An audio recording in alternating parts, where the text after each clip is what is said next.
La liturgia de la palabra de este domingo nos regala el pasaje famosísimo de Mateo, donde Jesús camina sobre el mar, sobre las aguas, y no tan solo eso, sino que a diferencia de Marcos y de Juan, Pedro le dice: Señor, si eres tú, mándame ir a tu encuentro sobre el agua.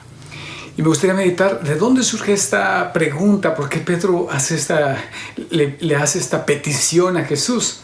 Y después, porque Jesús le dice: hombre de poca fe, ¿por qué dudaste? Cuando miramos en el Evangelio que al mirar la fuerza del viento y de las olas del mar se hunde, y le dice: Señor, sálvame.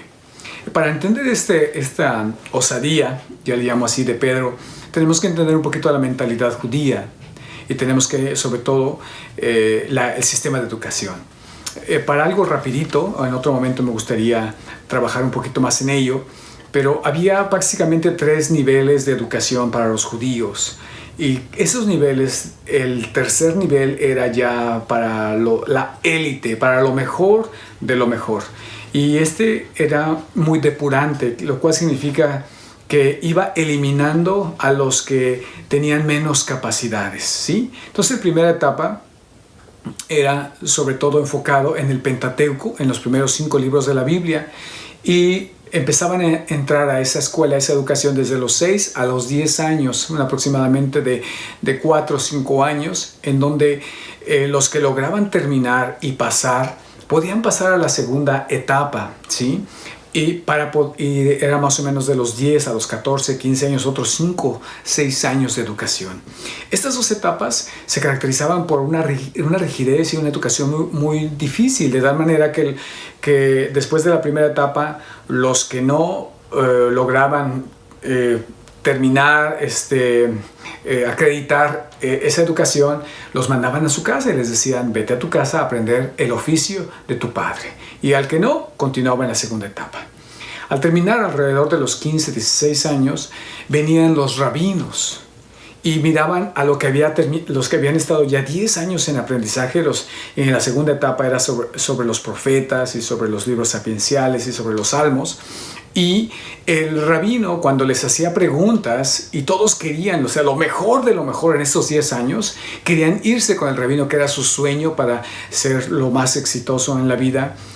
Había 2 palabras o 2 frases que les decía el rabino. Una, nuevamente les decían: vete a tu casa y aprende el oficio de tu padre, o ven y sígueme. ¿Sí? Entonces, por eso escuchamos ahora hemos escuchado que cuando los discípulos escuchan que pasa otro rabino, que es Jesús, y le dice: ven y sígueme, dejan inmediatamente todo. ¿Por qué? Porque esas palabras son familiares, es decir, que alguien está confiando en ellos, alguien ve a estos en dónde están pescando, es decir, que en un momento a Pedro y a todos los discípulos les dijeron: vete a tu casa y aprende el oficio de tu padre, no eres seleccionado, ¿sí? No eres lo mejor de lo mejor. Pero cuando pasa el rabino, el de excelencia, que es Jesús, y le dice: ven y sígueme, dejan inmediatamente todo. Pero ahora, ¿cuál es la función del rabino? ¿Qué significa seguir a un rabino?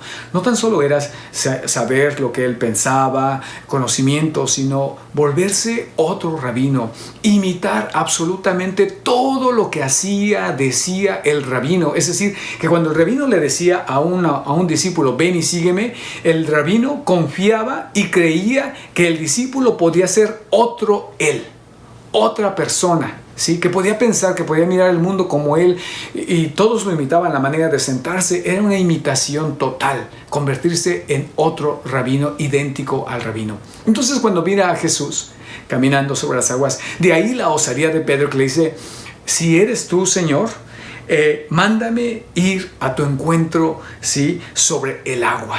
Y Jesús le dice: ven, yo te elegí, yo te dije: ven y sígueme, y ahora te repito: ven. Y Pedro comienza a caminar, y entonces viene un momento donde dice la Escritura: pero al ver la violencia del viento, como tuvo miedo, y como empezaba a hundirse, gritó: Señor, sálvame. Enseguida Jesús le tendió su mano, lo sostuvo y le decía: hombre de poca fe, ¿por qué dudaste? Y aquí es algo bien interesante, porque ¿de qué dudó Pedro? De él mismo. de Él mismo. Y es que, hermanos y hermanas, cuando te dicen una y otra vez en toda tu vida que eres un fracasado, que tú no vas a poder ser nadie, que toda tu vida, toda tu historia te dice que tú no eres lo mejor de lo mejor, que no eres lo seleccionado, en algún momento de tu vida, cuando estás intentando lo más grande, en un momento en tu vida te traiciona todo tu pasado y te dice, no te lo creas tanto. No te creas tanto porque te vas a decepcionar y te vas a dar un golpe muy grande. No creas en que puedes alcanzar las estrellas y la luna. Y entonces Pedro duda y se hunde. ¿De quién está dudando? Por repetir, de sí mismo. Hoy yo quisiera preguntarte a ti en cómo estás. Porque todos hemos escuchado a través del Evangelio ese ven y sígueme de Jesús.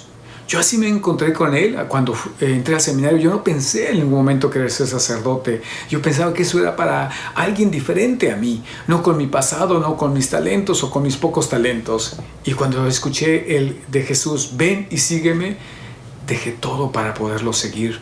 A veces, quiero serles honesto, todavía me traiciona. Y a veces todavía siento echar marcha atrás, no dejar de ser sacerdote, sino de ser la persona que Jesús ve en mi corazón. ¿Cuáles son tus miedos?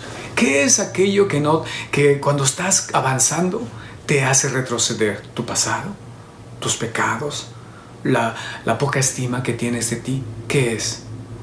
Hoy te atreverías a decirle a Jesús, Señor, si eres tú, mándame ir hacia ti y caminar sobre las aguas. ¿Cuáles son esas aguas que le tienes miedo? Cuidado, porque el viento, ese viento de tu pasado y el viento del demonio te va a recordar lo miserable que eres. Pero no escuches esa voz, porque el demonio te llama por tu pecado, te llama por tus debilidades. Pero Dios, Jesús, siempre te va a llamar por tu nombre. Que tengas un feliz domingo. Dios te bendiga.